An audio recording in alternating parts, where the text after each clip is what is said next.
Hello friends, today in this video I will show you how to check downloads in Microsoft Edge. So this is very easy to check. So first you need to open your Microsoft Edge and you see this three dots, just click on it and in this list you see this downloads.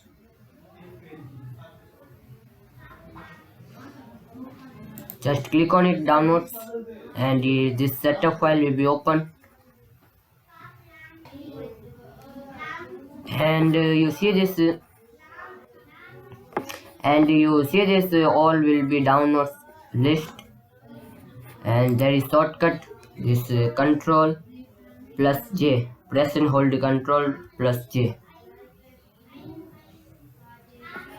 You see this setup file will open this so this way you can check downloads in Microsoft Edge. So hopefully guys you like this video. Please like, share and subscribe my channel. Please comment this video work for you or not.